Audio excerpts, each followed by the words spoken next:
Guess what, YouTube Nation? I'm back. Yes, welcome. What is going on, fantasy football fans and owners? It is the Week 10 preview, number 10 already, yes, of the Fantasy Football Stock Report for your league, your team, your game, your home. It is 8 o'clock Thursday night on the East Coast, and we are live. I know it has been a very long time since the last video, actually since back in week 6, because I've been off for 3 weeks because I had to prepare for a long staycation at my mom's house. She was on vacation for 9 days, so I didn't do week 7 because I was preparing for that, to pack for that, and then no videos during those 2-week time frame. So it is good to be back. I will say that much. A lot has gone on since then, in terms of just in general, but in terms of fantasy, also a lot has happened. But we're going to try to really, wherever you are at this point in your season, in week 10 as we hit double digits, the majority of the bye weeks now have come and gone, but there's still a few teams on bye this week and next week, and then the bye weeks will be done. So we'll navigate through those waters. Still a lot of injuries to deal with this season as well, and just some guys that are struggling. So, and speaking of struggling, our fantasy team, the Thunder Colts, has really been a disappointment. At least we're mired in this slump. I don't know what happened the last couple weeks with my team, but it has been a vast disappointment. To think, when I recorded after that week 6 video, I was 4-2, and I was looking really, really good. And then all of a sudden, injuries hit, poor production hit, the moves I made didn't work out, and all of a sudden now I'm mired in a 3-game losing streak, and I'm 4-5, and it's all been blowout losses. So such is fantasy football. You can be riding high one moment, and then you can just have really, really bad weeks and not produce. And that's been the way it's been for our team this season.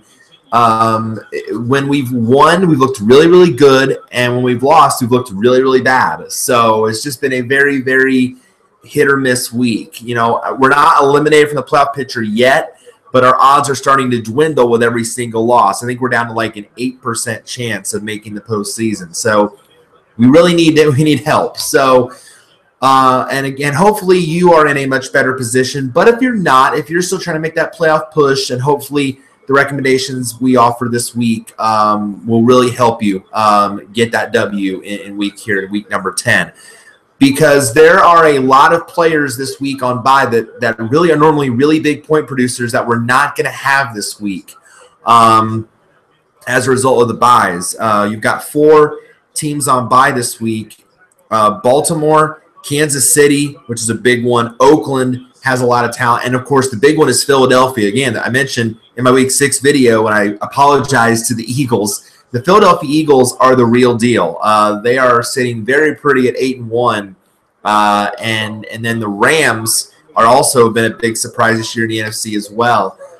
So it is definitely looking like we can potentially see an NFC conference title game, maybe there with the Eagles and the Rams. I think it'd be very entertaining. I mean, hello, Jared Goff, Carson Wentz went 1-2 in the draft, and their offenses have looked stellar. So that would certainly be very intriguing. But this week, you're not going to have those players because of the bye week. So you're not going to have the quarterbacks who all, really, I mean, Joe Flacco really hasn't been very great this year, but you're not going to have Alex Smith this week or Derek Carr, who's looked good at times this year, and you're not going to have Carson Wentz. And I just lost to a guy last week that had Carson Wentz and Todd Gurley. Yeah, my chances were not very good at beating him, considering they were going off last week. So not pretty there. So you're not going to have him this week. The running backs you're not going to have. The Ravens combo of Alex Collins and Buck Allen, not going to have them this week. Kareem Hunt, a big one you're not going to have this week. Marshawn Lynch in Oakland. And then Jay Ajayi, who was just acquired by the Eagles at the trade deadline and had a nice opening game. Not going to have him. And Corey Clement, who also had a big breakout game in the passing game, taking on that role that Darren Sproles used to have before he got hurt and his season ended. You're not going to have him this week either. Wide receivers, You'll be without Tyreek Hill, who's been a stud in Kansas City this year, Amari Cooper and Michael Crabtree, that combo in Oakland, and Alshon Jeffrey, who's been a stud this year with Carson Wentz in Philadelphia. And all the tight ends have been productive from these teams. You're not going to have them this week. Talking about Ben Watson, Travis Kelce, of course, we know is a stud. And also, by the way, I mentioned Travis Kelce. Probably had the best touchdown celebration of anybody last week with that potato sack race. That was really cool, I must admit. Jared Cook has been a breakout player. Had to come off a big week for Oakland last week. Not going to have him this week because of the bye. And, of course, Zach Ertz, who you know is normally is also a set-and-forget tight end every single week. So some big-name players we're not going to have because of the bye this week. So who can we put in? Who can we rely on this week to really have big productive weeks? Well, we've got a lot of names to talk about. We've got a lot of matchups to break down still as a result. Some really intriguing games. I mean, some one-sided affairs, but there's still some games that really are going to produce, I think, a lot of talent with a lot of intrigue. So let's go ahead and dive right in. I know I'm also doing the show a little bit later than usual. Normally I do this show on Wednesday nights. I was planning to do it on Wednesday night because I was originally scheduled to work early in the morning, but I had to switch schedules with somebody in a last-minute kind of thing to accommodate someone else. So I worked late Wednesday night, so I couldn't do it Wednesday night, so hence why I'm doing it tonight. So I know it's a little close to TNF. I understand that, but it is what it is. It's really the only time I have a chance this week to really do this because my schedules will be getting swapped around all week at work this week. With it being November and with it being the holiday time coming up and Black Thursday 2 weeks away, it's going to be really crazy down the stretch. So bear with me if any changes happen. As always, I will keep you updated. I'll always put it on Twitter if any changes need to be made. Remember, at Chris_Spiky_ if you don't know, my Twitter handle changed. And now that Twitter has expanded to 280 characters, I will be able to, get out more. So yay, Twitter. Thank you for doing that for everybody. So, and not just the verified people. So that's also good to look forward to. So let's dive right in so I don't miss, hopefully, too much of the TNF game tonight because I got a couple players in my roster that I'm watching tonight, and my opponent does too. It's like it's 2-on-2. Actually, I'll know by Sunday afternoon whether I win or not this week because I have 2 tonight, my opponent has 2 tonight, and then I have 7 on Sunday afternoon and afternoon games, and then he has 7. His other 7 in the Sunday afternoon game. So we'll know before the Sunday night game who won. So hopefully it'll be me. All right, so let's talk about the Battle of the Boyds. That's birds. The Battle of the Birds tonight, or the Angry Birds. Let's talk about Seahawks and Cardinals. This, for me, tonight is, I know, you might not be able to tell, it is kind of a hard divided game because I do like following both these teams. But normally, when it comes to a game like this, when it's hard divided for me, I tend to wear the gear of the team that either A, has the better record, or B, is at home. I really feel like tonight Seattle is going to win this game. They should win this game because Seattle is coming off probably one of the more surprising losses of the year, losing at home to Washington. That certainly no one could have predicted that, being, Seattle rarely loses at home in front of that loud home crowd. And it was just a surprising way that Washington won that game in the final moments. So very surprising there. I feel like Seattle tonight is going to play really angry as a result of that. And, of course, Arizona has been a completely different team without Carson Palmer under center, with the broken arm on injured reserve, now Drew Stanton playing, even though they found a spark in Adrian Peterson, which has been huge for the Cardinals to kind of get that resurgence, of what he, didn't have in New Orleans. Now he's found in Arizona, has been huge. And, of course, Larry Fitzgerald, is still going to produce regardless of who's quarterback. But for me, I just feel like Seattle is going to really, be gung-ho from the start and win this game tonight. That's just my take on it. But from a fantasy perspective, there's a few guys I like in this game tonight. Not really a whole lot considering those circumstances. For the Seahawks, though, your obvious guys, Russell Wilson. I mean, hello. You got to keep going with him. He finds a way to make plays, and even though this Cardinals secondary is very tricky with Patrick Peterson and Tyrann Mathieu, Wilson also has that ability to make plays with his legs and keep plays going. So I feel like he's still going to have a game tonight where you got to play him. Jimmy Graham at tight end, yes. I mean, got to keep going with him. And I'll say the Seahawks defense. I mean, hello, Drew Stanton. If you don't realize, the Cardinals at quarterback have Drew Stanton under center. Not Carson Palmer, Drew Stanton. And he's prone to make some mistakes. So the Seahawks defense certainly could have a couple turnovers tonight. And that pass rush we know is very strong. So they might be able to take advantage of that. So I still think the Seahawks defense is a good play tonight. The only Cardinal I can really recommend in this game is Larry Fitzgerald. I mean, let's be honest. The rest of the receiving core really gets a downgrade when Carson Palmer is not under center. John Brown has looked good at times this season, but with Stanton under center, it's a major downgrade. Same with Jerron Brown. Same with J.J. Nelson. Same with any other member of that Cardinals core. Larry Fitzgerald really is the only one that you can really rely on with Stanton under center because he's shown that he can produce with any quarterback. So he's really the only Cardinal I think you can trust here. A couple other Seahawks, though, I will mention. And actually, these two that I'm going to give you to start as well are guys that I'm starting tonight as well. Thomas Rawls at running back. The reason why is because Eddie Lacy is out tonight. Eddie Lacy's out with the groin injury. And I know I've mentioned that this Seattle running back thing is a slime bucket because it's a committee. Well, Thomas Rawls tonight is going to get every opportunity to lead that committee. You know, J.D. McKissick hasn't done much. C.J. Prosise has been also in and out of injuries and not being healthy. Thomas Rawls tonight has a real chance to take over this backfield and show what he can do. So he's going to get the majority of the work. He's expected to lead the backfield. To me, I'm using him as my RB2 tonight. He's a strong flex play as well. And I think also a great bye week filler if you don't have one of those running backs, if you need a plug and play the last minute before your lineup blocks and Thomas Rawls is out there, get him and put him in. I think he's going to have at least a decent night. Maybe not double-digit fantasy points tonight, but it would not surprise me if he found the end zone at least once. And I think he's still, because of that sheer volume he's going to have a decent night. So I'm really hoping for big things tonight from Thomas Rawls. And I'm going to say the same with Tyler Lockett at wide receiver. And look, I know Lockett has been very inconsistent. I get that. But here's the thing. Doug Baldwin tonight is likely going to be shadowed by Patrick Peterson. Bad matchup because Peterson is one of the better corners in the NFL. So I think it's going to give Lockett more opportunity because Paul Richardson might not play tonight, with this groin injury. Or if he plays, he's going to be very, very limited. So I think that's going to give Tyler Lockett more opportunities to really shine in this offense. So I like Tyler Lockett in this game. To me, a wide receiver 3 for sure, but the serious upside is there with Tyler Lockett in this game. So the sits then, as I mentioned, Drew Stanton, as if I need to tell you not to play Drew Stanton.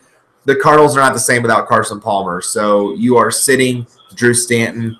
And I'm going to say sit Adrian Peterson. And I know that's a risk for some of you. I know that you probably can't afford to sit him. But here's the thing. Yes, he's coming off that big game against the 49ers. But that was the 49ers. I mean, the Seahawks are a completely different team. You probably cannot afford to sit Adrian Peterson unless you have serious running back depth. But to me, he's more of a risky RB2 or flex play. Temper your expectations on Adrian Peterson. Don't expect the big week like he had against San Francisco. Temper a little bit because the Seahawks are really going to try to focus on shutting him down and make Drew Stanton throw the football against that secondary. I mentioned Doug Baldwin. Again, to me, very risky, not against Peterson. To me, more of a risky wide receiver 2. Again, someone you probably can't afford to sit.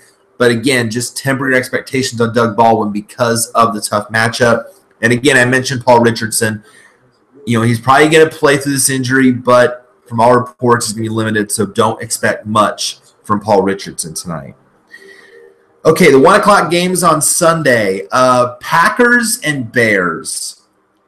I think it's officially safe to say that the Green Bay Packers are really, really bad without Aaron Rodgers. Boy, did they look bad against the Lions on Monday night. They looked terrible, absolutely terrible with Brett Hundley under center. But, hey, Mike McCarthy apparently trusts him and trusts the backup that didn't want to sign Kaepernick. Of course, nobody wants to sign Colin Kaepernick.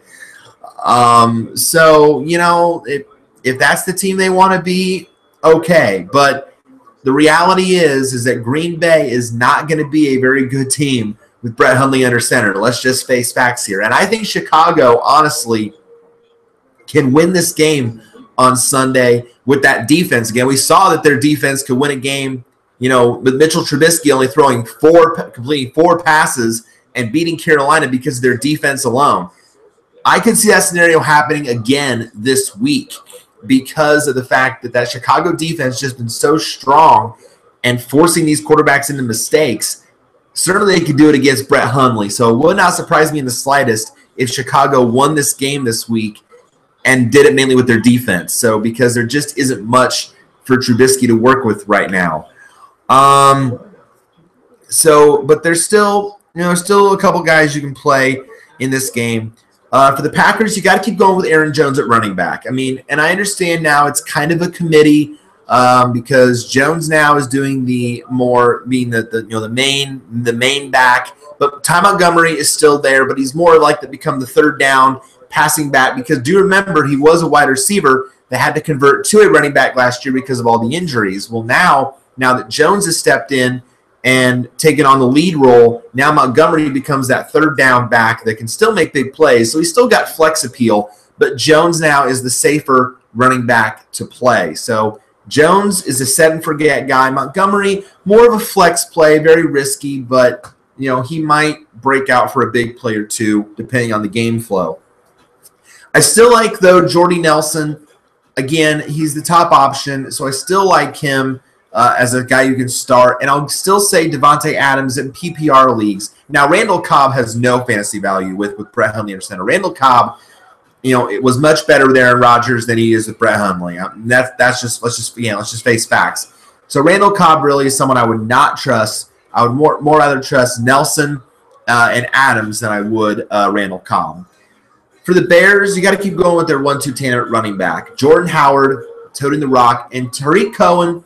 I know Cohen has been a disappointment lately, but here's the thing. He's starting to get those targets back a little bit. I think he should fall back into this passing down role like he used to be. So I think he's still okay in PPR leagues. Maybe in standard leagues, more of a risky RB3 or a flex, but a better play in PPR leagues because he's going to get those targets because, again, with that receiving core being as decimated as it is, they need those guys to really, they need Cohen to step up and make those plays. So I think he's still okay playing PPR. And I'm going to say if you are in a pinch this week and you need a bye week filler, I think Trubisky really isn't a bad play this week. He could be your guy. And Matthews, think about it. Matthew Stafford, he just went nuts on Green Bay. So imagine what Trubisky potentially could do in this game. So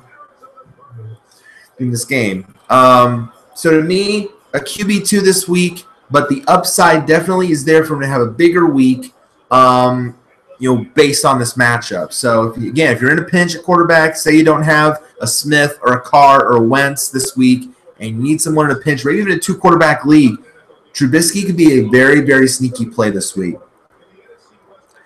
You're sitting Brett Hundley. I mean, you're not even considering Brett Hundley for fantasy purposes, obviously. I mean, because the Packers offense is just not very good with him under center.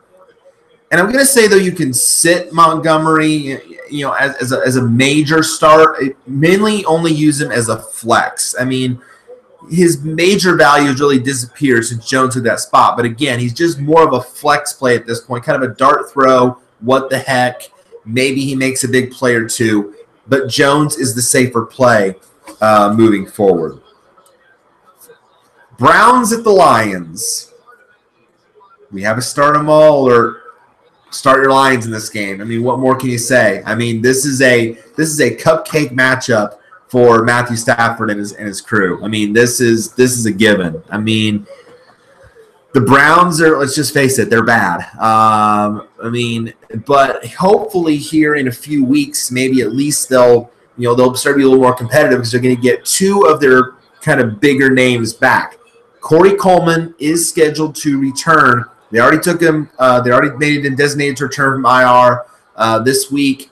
So he will be likely returning next week in Week 11 as their top receiver. But then they might have a second punch at receiver because Josh Gordon just got approved for reinstatement, and now he will have to go through a couple weeks of kind of getting back in the flow of things. But then he would return in Week 13. So if you have a space on your bench, if you have a spot open that you're really not using, say you're carrying two quarterbacks and you don't need them, or you have a running back having producing and you don't need them, or second tight end or what have you, or second DST even, and you need maybe help at wide receiver, it would not hurt to stash Corey Coleman or Josh Gordon for the long term if you're needing help at wide receiver, because I think eventually both those guys, because the Browns really need help at wide receiver. I mean, Kenny Britt was a complete colossal bust. Now they're dealing with like Ricardo Lewis and some other Rashard Higgins and these no-name guys. You don't even know who they are. You look at their names and go, who? Yeah, you don't even know who they are. So they need their big name players back. So if you have the room to stash them, by all means, do it now. Because hopefully they will be big time breakout stars in the long run this season. Really, the only Browns you can count on, though, in this game are their running backs because of that fact. Isaiah Crowell and Duke Johnson. Duke Johnson will be back this week. I picked him up to add to my running back depth because, again, I like those playmakers that are those passing down backs. You guys know this. And he was completely cleared of a concussion last week. It was no longer an issue. He's not on the injury report, so he is expected to play this week and resume those passing down duties in this offense. And he really was being even a more reliable option than Isaiah Crowell this season because of that ability. So I think Johnson really is the safer play. I think he's more of an RB2 or a flex play. Crowell's more of a risky RB3, but I think still someone that has some value. He could be the guy down by the goal line if they find the red zone. So I still like both as decent plays, but I prefer Johnson more so than Isaiah Crowell. But for the Lions, you're starting Matthew Stafford. So am I. You're starting Golden Tate. You're starting Marvin Jones, who has looked really, really good lately. And, of course, you're starting the Lions defense. If you need a plug-and-play defense this week, the Lions are probably available in a ton of leagues. Pick them up. Put them in your lineup because they are going to have a huge fantasy week this week in all likelihood. And normally I don't say this because normally this guy is either a bust that you leave on your bench or something you haven't bothered to pick up. But actually, Amir Abdullah is not a bad play this week because of this matchup. In this really good matchup, he's actually very usable as an RB2 or a flex this week because of this plus matchup. Again, normally not very productive. Normally the Lions' run game sucks. We know this, but this week plus matchup, I think you got to put him in. The sits, I don't even have to say it, but DeShone Kizer, you're joking, right? I mean, you don't really need to sit, talk about that.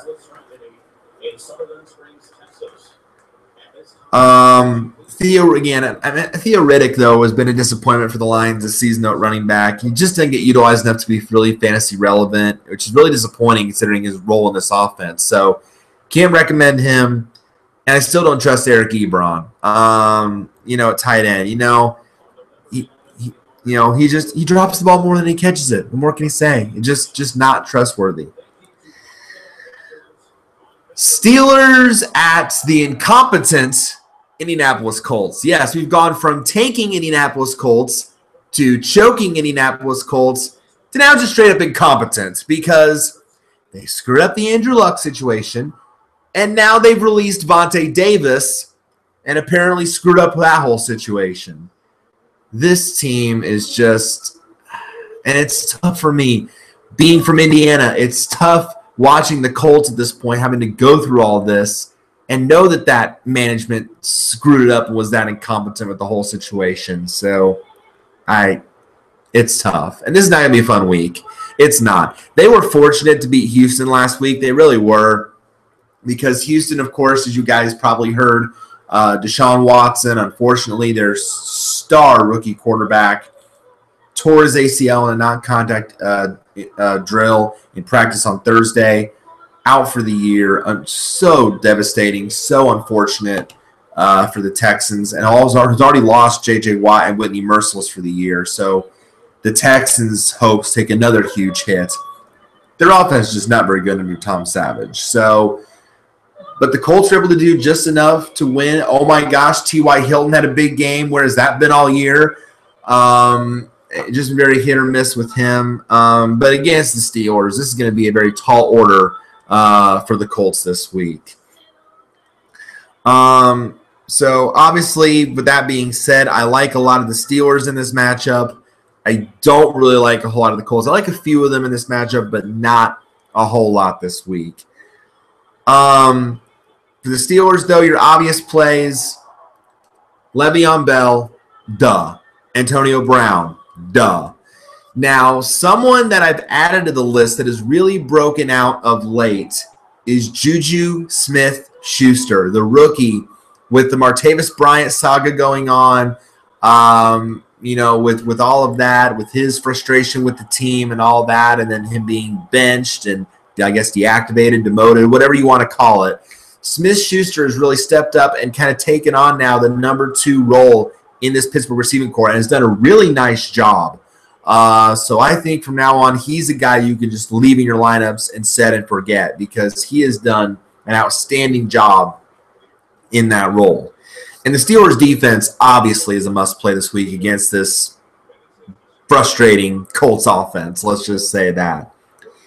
The only Colts you can trust for fantasy purposes at this point on a consistent basis are Frank Gore, running back, and Jack Doyle. I mean, if Frank Gore, as long as he is healthy, he will be the workhorse running back. He is going to be the guy.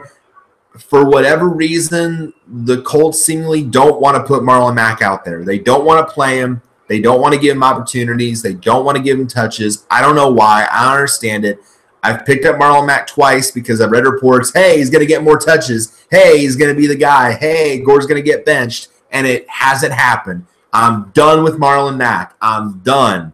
D-U-N-N, done. I'm done with Marlon Mack. I cannot trust him for fantasy purposes anymore. I can't do it. Can't do it. I want winners. I want people that want to score points. Can't do it with Marlon Mack. I can't. I can't do it. So, Frank Gore to me is a play, and Jack Doyle has looked really good at tight end this year for the Colts. Been a nice security blanket for Jacoby Brissett to have. So you can keep rolling with him. But I'm going to say you start Ben Roethlisberger in this game. And I know he's been shaky this year. He's been hit or miss this season, usually more miss. But here's the thing.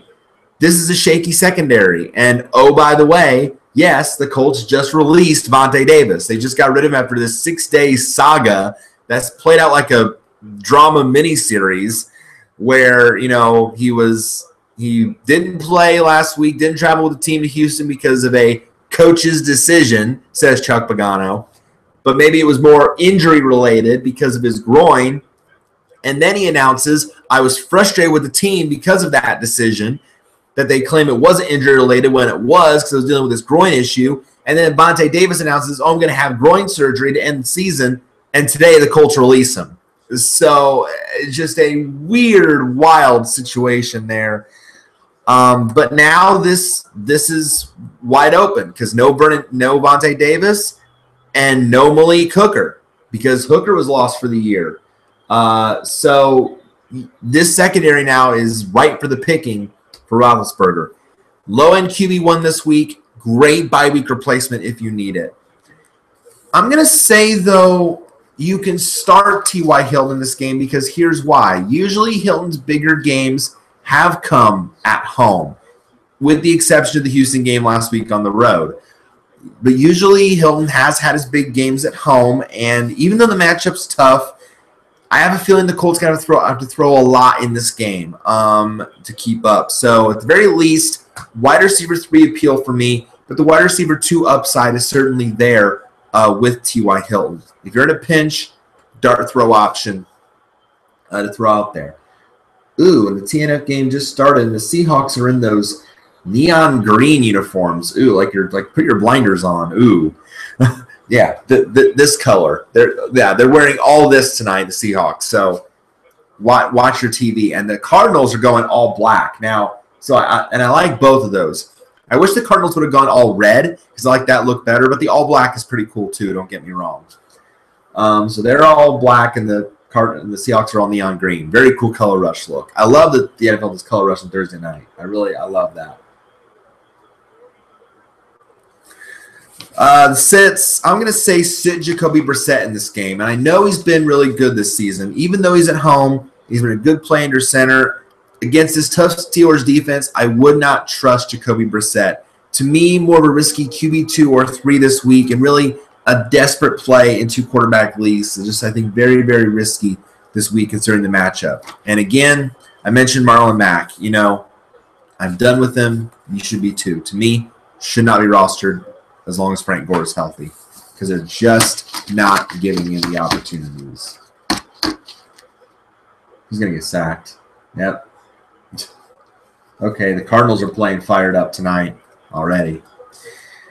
Chargers at the Jaguars. I think we can say now with certainty that the Jacksonville Jaguars are now the favorites to win the AFC South.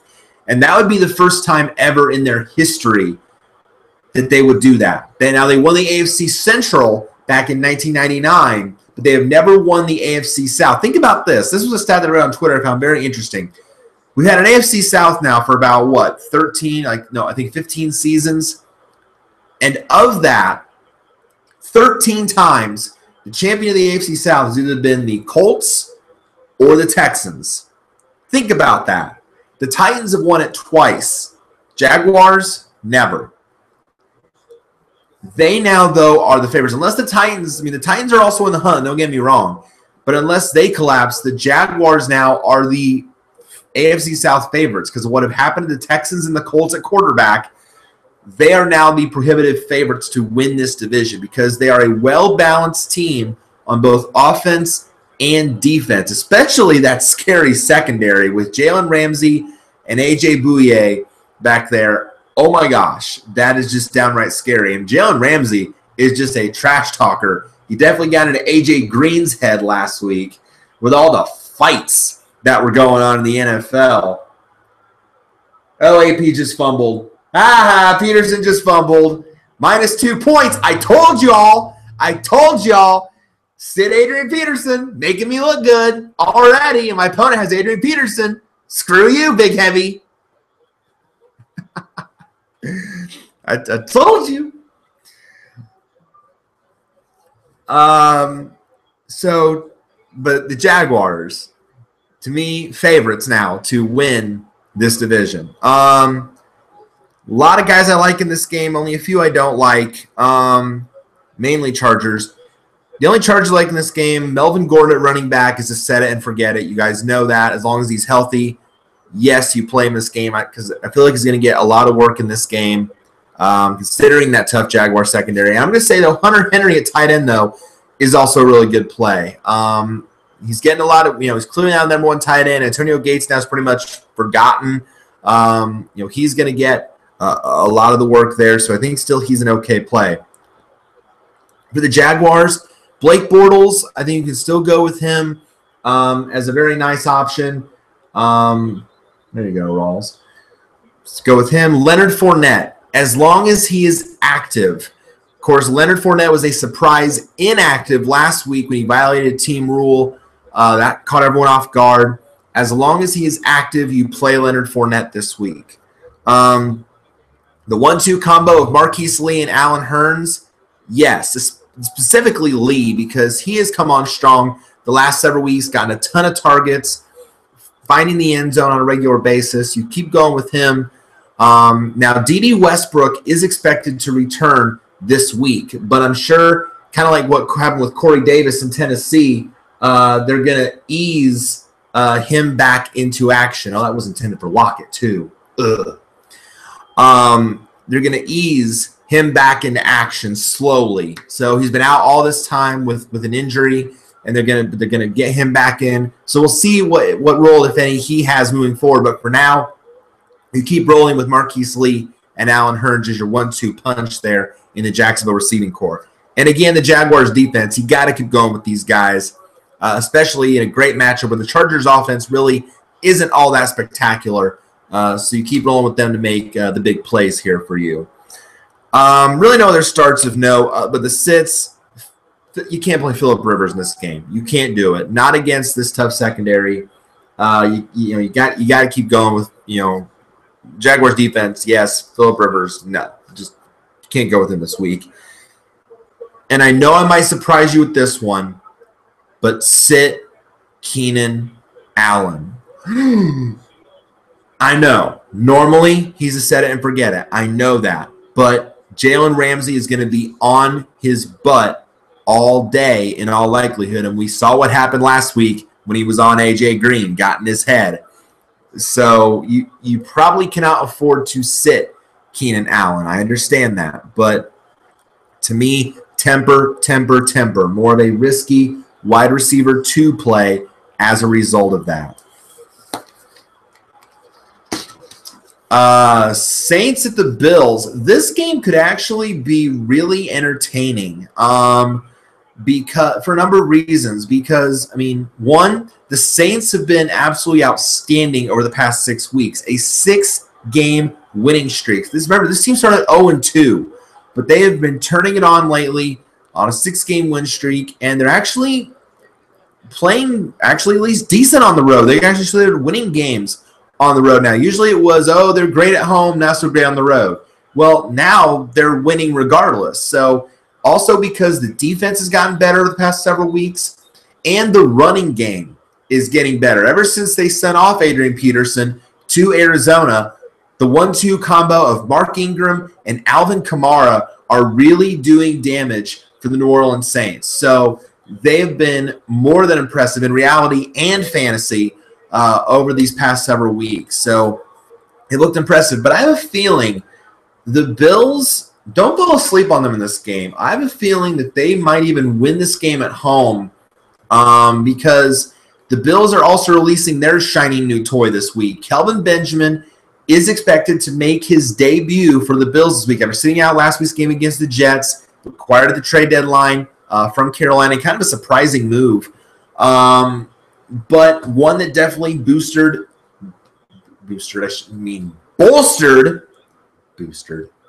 There's one. Bolstered Buffalo's receiving corps with Jordan Matthews and Zay Jones struggling. Although Deontay Thompson, I will say, has come on nicely. Maybe it was more of a PPR option.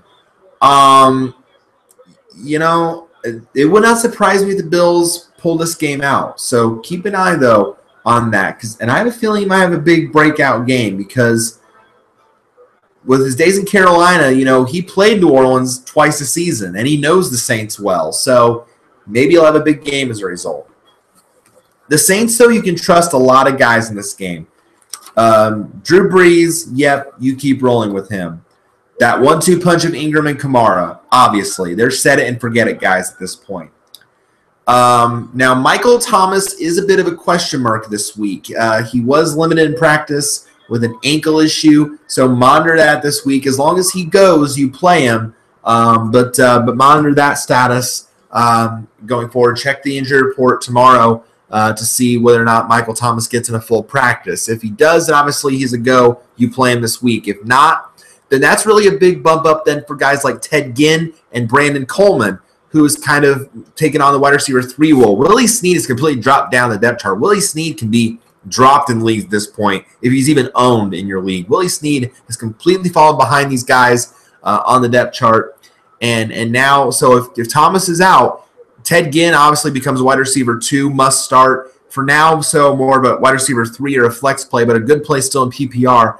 Brandon Coleman more of a 4, but if Thomas is out, I like him as a wide receiver 3. So keep Thomas's status in mind this week. The only Bills really I like for sure in this game are Tyrod Taylor at quarterback and LaShawn McCoy at running back. Obviously, those guys you play usually the majority of the time. You trust them on a weekly basis. But again, I'm going to say to start Kelvin Benjamin. I think he's going to have – I just have this feeling he's going to have a big, big game because, again, he knows the Saints. He played them twice a year in Carolina. He has that familiarity with them, and he knows how to beat it. So I think certainly the possibility is there for Benjamin to have a wide receiver 3 kind of game, but certainly the wide receiver 2 upside is there for Kelvin Benjamin as a result. And other than that, there's real no sits of note in that game. The Jets at the Tampa Bay Succaneers. We have to say it. Tampa Bay sucks. I mean, let's just throw it out there. The Tampa Bay team right now is just an absolute mess. They're in disarray. There was the big brouhaha last week against the Saints. Jameis Winston is poking Marshawn Lattimore in the back of the head, and he's now shut down for a couple weeks with a shoulder injury. And this led Mike Evans to fly across the field and bam, blindside hit Lattimore, which resulted now in a 1-game suspension. So you're not going to have Mike Evans this week. You're not going to have Jameis Winston for a few weeks. What's left? I mean, Ryan Fitzpatrick now is your quarterback in Tampa Bay, and oh goody, he's facing his former team. Oh goody, and you still got Doug Martin at running back, but you've also got you got Deshaun Jackson. He might have a breakout week. Hey,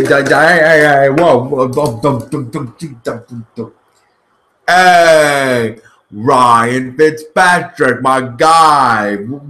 I need to talk. You sit over there for a minute. I need to talk here. Hey, Ryan Fitzpatrick, he's back. Jameis screwed up his shoulder and is poking players and is losing. He might be losing a weapon in Mike Evans for 1 game. But, hey, this is a revenge game, and I like revenge.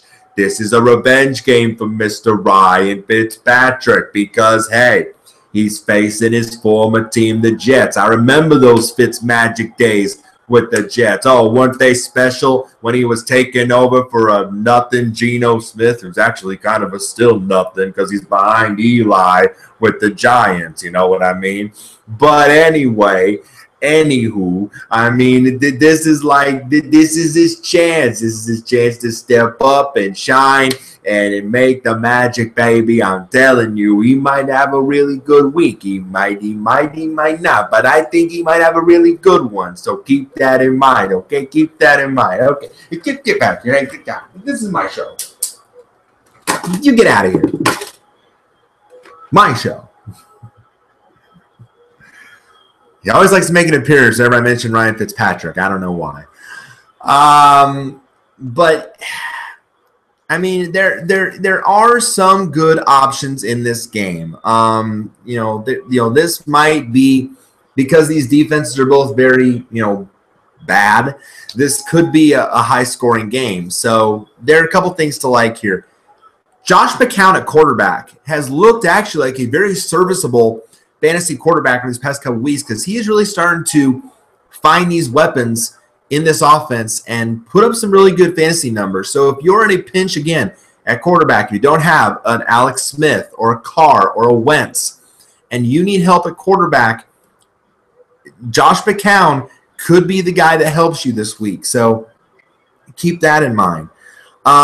Matt Forte, as long as he's healthy, he's dealing with his knee is swelling up again. So monitor Matt Forte's status on the practice report tomorrow. If he's a full go, though, then I think you still play him. But Bilal Powell, I think, is still a good play in PPR. Now, if Forte is out, then Powell becomes a must-start play, and Elijah McGuire becomes a sneaky flex play in PPR leagues as well. But for now, as long as Forte is go, then you play him as normal, and Powell is a sneaky PPR RB3 flex play. If Forte is out, Powell becomes a must-start, and McGuire more of that flex play. Robbie Anderson, emerging as the stud number 1 wide receiver in this offense. He continues to find the end zone. He continues to get the bulk of the targets in this offense with Josh McCown. He now is the receiver you set and forget from this offense. Jermaine Kearse has really faded back into oblivion. At first, it looked like Jermaine Kearse was going to be the breakout star in this offense. He had, 4 touchdowns over the first few weeks of the season, but he has slowly regressed the past couple weeks And now Robbie Anderson is getting more of the bulk of the targets in the end zone looks. So him and Austin Seferian-Jenkins at tight end. Those two guys now are pretty much set and forget guys in your lineup now. So you keep rolling with those guys, especially in this plus matchup. The only Tampa Bay players I can recommend in this game because of all the players that are out. Doug Martin at running back, and I'm still going to say Cameron Brate at tight end is going to get a lot of targets. He's going to be a beneficiary with Evans being out and Deshaun Jackson as well. But I think Brate's going to, Brate's coming off his worst week of the season. Brate had a big old donut last week, 0, no fantasy points. And really that was the only time this year where he didn't reach double figures. So it was one bad week. I think he'll be fine. I think he could potentially have a big breakout week this week because of the fact that Evans is out. So keep rolling with Cameron Brate. Don't panic on him just yet. I'm a Brate owner myself. Don't panic on him just yet.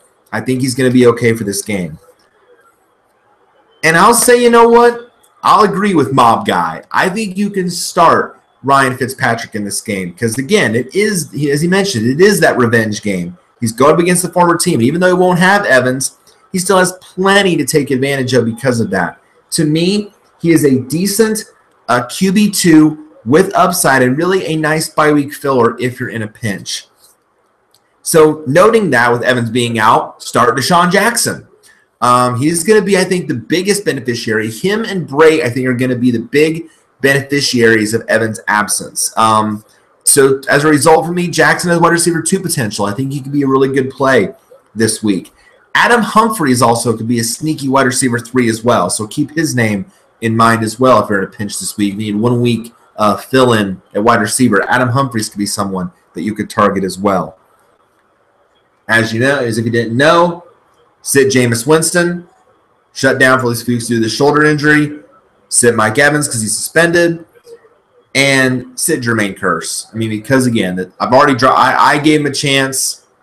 Didn't work out. I dropped him already. His targets have dropped. To me, again, losing targets to Robbie Anderson and Seferian-Jenkins, he can be dropped at this point. The Vikings are at Washington. Look, I got to give credit where credit is due. I got to credit Washington for the big win over Seattle last week. Pulled it out. Don't know how they did it, but somehow they did and made it happen. But the Vikings have looked really good this season. And who would have thunk? I mean, when Sam Bradford's knee was acting up and he, got injured again and Case Keenum came in, we all kind of panicked because we thought, oh my gosh, it's Case Keenum. There's no way they can win games with Case Keenum. And now look, they're winning games with Case Keenum. I mean, they're actually still winning games. Now the defense also has been very good, so that might have a lot to do with it as well. But Case Keenum has not actually looked that bad. So they are still doing well. And the Vikings got some good news this week and really good news for really, even if you're not a Vikings fan. Teddy Bridgewater got activated off the PUP list this week, and he is back to full practice after that devastating knee injury that happened a few seasons ago. The recovery, of course, we knew it was going to be lengthy. We knew it was going to be long because of what happened. Tearing, dislocating the knee, multiple ligaments torn. But thankfully, he's back. Now, he will be the backup, of course, for now. But if Keenum ever does start to struggle, then certainly the Vikings now have the opportunity to put him back in there. So, yay for Teddy Bridgewater. It just goes to show, you can have a devastating injury in this league and yet still return. You might not be the same player you once were, which is why I worry about Deshaun Watson. But at least you can get back, and that's really the cool thing. So I'm happy for Teddy Bridgewater. I'm so glad that he is now back, and hopefully we will see him on the field much sooner rather than later. But for now, he will be the backup behind Case Keenum because Case Keenum is playing well. So in this game, I like a lot of guys here, especially from Minnesota. Keenum, you keep rolling with. Jerick McKinnon, yes, you keep going with him. I'm so glad I picked up McKinnon when I did because he has been a RB1, RB2 stud ever since Dalvin Cook went down for the year. He has been great. He's been the better player over Latavius Murray. Murray sometimes tends to get work near the goal line or is kind of a third down role. McKinnon has got the bulk of the work. So, yes, you keep going with him. Stephon Diggs, keep going with him as well. Adam Thielen, more so in PPR leagues, but still a nice, decent option there as well.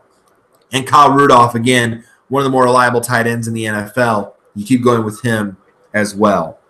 For Washington, only a couple guys here I like in this game because the Vikings secondary, as we know, presents a very tough matchup with Xavier Rhodes there and that pass rush. Very, very difficult matchup for Washington's skilled players. But Chris Thompson at running back, you keep going with him. He's been the playmaker there in their backfield, so you keep going with him. And Jordan Reed, but only if he plays. He's dealing with a nagging hamstring injury. So again, monitor the practice reports tomorrow. See if he will be gets in a full practice. If not, then likely Vernon Davis plays, and Vernon Davis is doing a nice job in Jordan Reed's absence. So if he's somewhere, if you need a pinch and a tight end, if he's somewhere out there in your league, pick up Vernon Davis. And I think if he's active, then he could be a good play this week as well for you. But I'm also going to say to start Rob Kelly. Yeah, the fat man, Rob Kelly. Here's the thing about Rob Kelly. Yes, he is not very productive from a numbers standpoint. He doesn't get a lot of touches because of Thompson in the backfield, and he doesn't really get a whole lot of work. But he's become the goal line back, and he scored 2 touchdowns last week in the win over Seattle. And so, that's 12 points right there alone on the touchdown. So, and I expect Washington really to lean on the run in this game a lot because of the fact that Viking secondary is going to key on their big name receivers. So I think Kelly can find the end zone at least once again this week. So I like him as an RB3 or flex with upside this week. I would sit Kirk Cousins though, and I know that's tough for some of you, but again, the matchup to me is just too tough. I wouldn't start him against this difficult secondary. To me, more of a risky QB2 and not a recommended bye-week filler option this week. And I'm going to say also sit Josh Doxson, only because, again, because he has emerged as the #1 receiver really de facto, because Terrell Pryor's been disappointing, Jamison Crowder's been hurt and in and out. Doxson really starting to step up and get more targets in this offense, and so now he's kind of emerged in that role. And usually Xavier Rhodes gets the #1 wide receiver, so he will probably be on Josh Doxson most of this game. So because of that, I would avoid him this week. I have Josh Doxson in my league. I'm benching him this week because of this tough matchup. So I'm not really sold on him.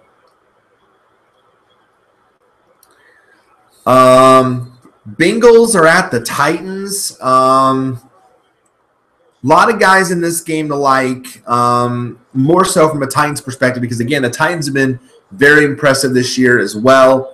Again, they're right up there with the Jaguars in the hunt for the AFC South. So, and again, a big thing for the Titans is getting Corey Davis back healthy. And I picked up Corey Davis, hoping to boost my wide receiver core, whichever word you want to use, whichever way you look at it. I think he's going to have big work down the stretch. He had a slow game last week. He caught 2 passes on 5 targets last week. But he is getting involved in this offense. Granted, he's working up behind Rashard Matthews and Eric Decker, but he will eventually, I think, at least leapfrog Decker. He might not leapfrog Matthews, but he'll definitely, I think, leapfrog Eric Decker on the depth chart and really start becoming this playmaker that they were expecting him to be. So, but I really like the Titans this year. They have definitely been impressive. And so I think going forward, the Bengals, though, are still kind of a mystery. And actually, I'll say about the Bengals, I was quite surprised that A.J. Green did not get suspended for what he did to Jalen Ramsey. He only got a $42,000 fine, and he won't appeal it. But what, he did like a mega chokehold wrestling move throwdown on Jalen Ramsey and gets fined. All Mike Evans does is blindsides a guy and gets a 1-game suspension. And he wasn't ejected from the game. A.J. Green and Jalen Ramsey were. So I think it's kind of maybe a little bit shady discipline by the NFL, but, you know, I don't know. If it were me, you get ejected from a game, you don't play that week. Kind of like the NFL with targeting, you know, if you get ejected from the game for targeting, you don't play the next week or like the first half of next week, something like that. If you get ejected from a game in the NFL, I would say you don't play the next week as a result of that. That would be my take on the whole thing. So Mike Evans doesn't get ejected, yet is suspended. A.J. Green gets ejected, not suspended. To me, kind of weird. But as a result in this game could be very entertaining. So I do like a lot of the players in this game this week. I will say for the Bengals, Joe Mixon, you keep going with him at running back. He's clearly emerged from this committee as the main guy, so keep going with him. Since A.J. Green did not get suspended, you keep going with him in this game. Obviously, he's a set-it-and-forget-it guy. And I'm going to say even Tyler Kroft. Tyler Kroft has emerged as a very nice, again, security blanket for Andy Dalton in this game. Tight end, you know, Tyler Eifert done. Kroft has stepped in and done a very nice job. So I think you can go with him as a very good option as well. I'm going to watch this real quick. 3rd and 3 for the Seahawks. Who are they going to go to? Who are they going to go to? Graham. Yep. Touchdown Seahawks, Jimmy Graham. What did I tell you? Jimmy Graham. I love when the players make me look good. I'm sorry. I love it.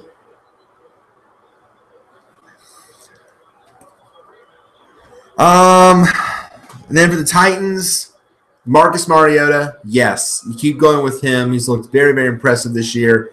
Keep going with him. DeMarco Murray, as long as he's healthy, you keep going with him. And I'm also going to say, though, Derrick Henry. Derrick Henry also had a nice game last week. He's kind of becoming a sneaky play in PPR leagues as well. So you keep going with him as well. Again, Rashard Matthews, keep going with him. As long as he's a number 1 receiver role, you keep going with him. But I'll say Eric Decker also in PPR leagues as well is a nice play. Maybe even more of a 3 or 4 as well in standard leagues as well.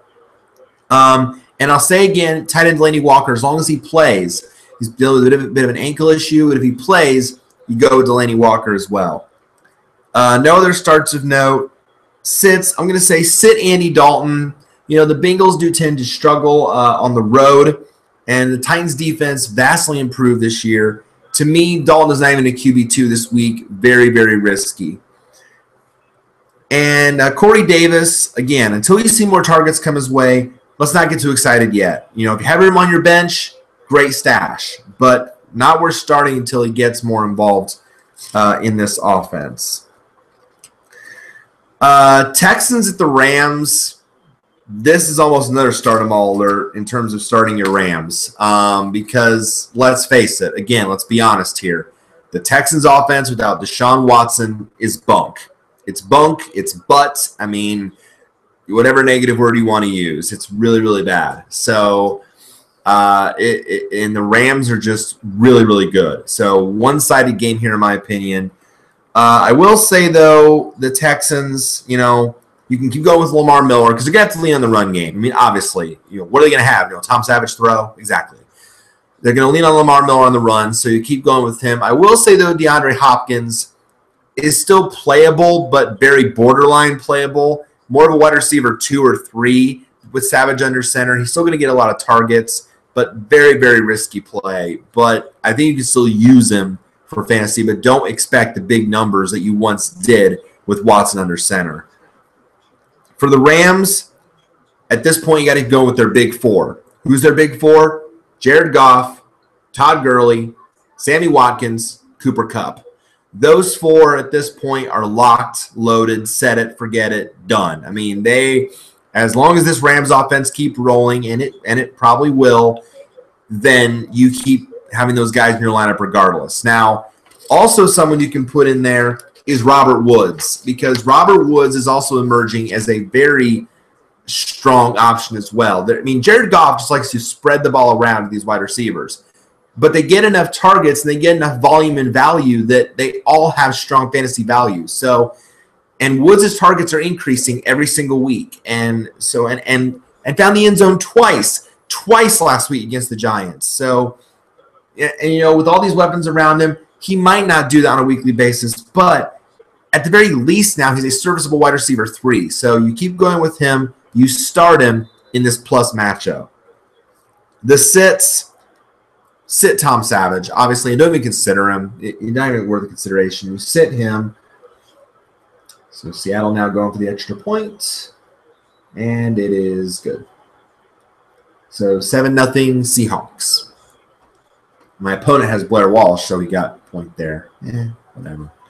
He also has Peterson with that fumble.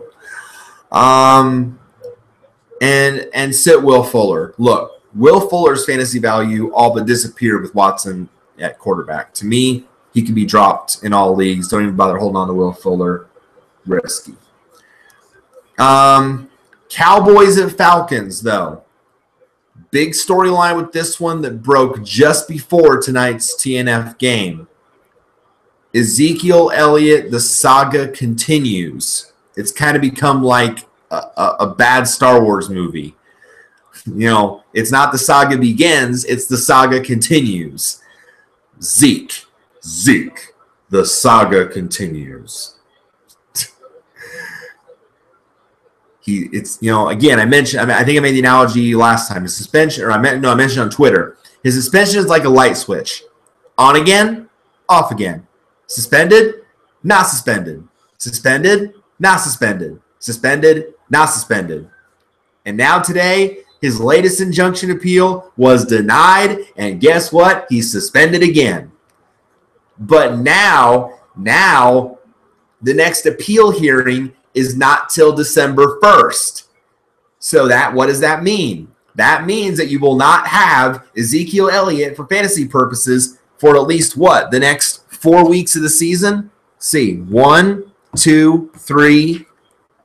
Yeah, at least the next 3 weeks, you will not have Ezekiel Elliott. So he will have served half of his suspension by the time his next appeal hearing comes around. So that is huge. Obviously, you don't have him now. So, again, what does this mean? If by chance in your league, and probably at this point because of the fact that this saga has been going on for so long, if by some chance in your league that Alfred Morris or Darren McFadden is available in your league, pick them up now. Do not wait. Because, now Jerry Jones has come out and said that Alfred Morris is going to be the starting back if Elliott was ever suspended, permanently, and this is looking pretty permanent at this point. But now, McFadden, though, I think is still going to have a role. He might be that passing down back, which will probably be his role.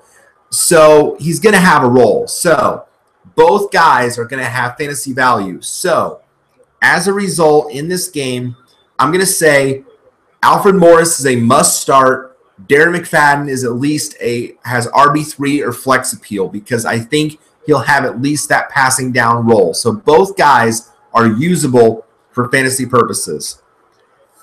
Dak Prescott is obvious. Des Bryant is obvious as long as he plays. He's dealing with a bit of a knee issue this week. So again, monitor his status in practice tomorrow. He was limited today. So as long as he goes, you play him. But if he's out, then Terrence Williams, who had a big week last week while Dez was battling that, could have another big week in his absence. Terrence Williams, I mean, is a must-start play as a result. And maybe even Cole Beasley sneaks in as a wide receiver 3 if Bryant is out. But if he plays, Cole Beasley doesn't have much value. So again, Terrence Williams, I mentioned him, that performance might have been a fluke because of Bryant's status, or it may be the start of bigger production to come. He certainly earned wide receiver 3 status, but if Bryant is out, Williams is a must-start too. For the Falcons, their main 4, again, it's kind of like the Rams with their main 4 of Goff, Gurley, Watkins, Kupp, although it's 2 wide receivers and a back. The Falcons, you have a QB, 2 backs, and a wide receiver you start. Matt Ryan, Devontae Freeman, Tevin Coleman, Julio Jones. I mean, those 4, are set it and forget. So keep going with them. The game of the WEAK this week is Giants-Niners. What can we say? These two teams are both really, They're really bad, okay? They are really, really, really, really bad. And it's not going to be pretty. But at least here's the thing. At least the Giants have a better quarterback. The running game is probably pretty even. Orleans Darkwa and Carlos Hyde have both looked really good in their roles. Wide receiver core, both kind of both kind of average because Giants have lost their top two for the year. San Francisco's lost its top option for the year, so they've both been hit by injuries there. Tight ends, I think, got to give the edge to the Giants. Evan Ingram over George Kittle. So it's to me, the edge favors the Giants, but who knows with this game. So there's only really a few guys I like here in this game that are relevant. And I mentioned them. I probably mentioned them all there. Orleans Darkwood running back has emerged as the winner in this Giants backfield. And we didn't think that at first, but he has emerged as the guy. Wayne Gallman has faded into oblivion. Shane Vereen has faded into oblivion. Orleans Darkwood is now the guy. So he is now a set and forget guy going forward. Sterling Shepard. I picked up Sterling Shepard right before he came back, and he now is the breakout number one receiver in this offense. He's going to get a ton of targets. Same with Evan Ingram at tight end. These are guys now you can set and forget going forward because they're going to get so much volume. The only 49er you can trust is Carlos Hyde on a regular basis. I mean, Carlos Hyde is going to get the bulk of the work as long as he's healthy at running back. So he's the guy you can trust. But I'm also going to say, I'll give you another 49er. If you're hurting a wide receiver, pick up Marquise Goodwin. Because by default, he has now become the number one wide receiver because Pierre Garçon with that neck injury is out for the year. So, even in one of the worst offenses in the league, it warrants targets. So at least for the rest of the season, Goodwin is at least a wide receiver 3 or a flex play. So I picked him up. I'm starting him this week in this, even though the matchup with that secondary is kind of tricky, he's bound to win some matchups. So I still think, the volume-based play alone is worth the risk. So if you're hurting wide receiver, pick up Marquise Goodwin. Great play this week. And I'm going to say Eli Manning. Normally, not a great start. But again, the 49ers have not stopped anybody this year. And the Giants also have a lot more weapons to utilize. So Manning, to me, is a low-end 2 this week and a decent bye-week filler if you're in a pinch. The sit is C.J. Beathard. I mean, look, even though the Giants stink, their secondary is still in better units in the league. Look elsewhere for quarterback help this week. Sunday night game is Patriots at Broncos. This, to me, you're playing a lot of your Patriots in this game. The Broncos are a mess offensively with their quarterback issues. I mean, their wide receivers are banged up. I mean, the Broncos are a headache and the Patriots are the Patriots. Let's just put it that way. Obvious place for the Patriots, Tom Brady, duh. James White in PPR league has been a continued great play. You keep rolling with him. I'm going to say also Dion Lewis, who has emerged now as the main back to own. Mike Gillislee has faded into oblivion. Dion Lewis now is the guy to play at running back if you're really needing a main down guy. So keep going with him. Brandon Cooks, keep rolling with him. Now, Danny Amendola is dealing with a bit of a knee issue. As long as he plays, he's a good play. Because Chris Hogan likely will not play this week because of that nagging shoulder injury. So he's doubtful. He probably won't play this week. So Danny Amendola, as long as he plays, he'd be a big beneficiary of targets as a result of that. So he's someone you can put in your lineup as well and be a really good play as a result of that. And, of course, Rob Gronkowski at tight end. The Broncos, really the only ones I can trust really are their wide receivers.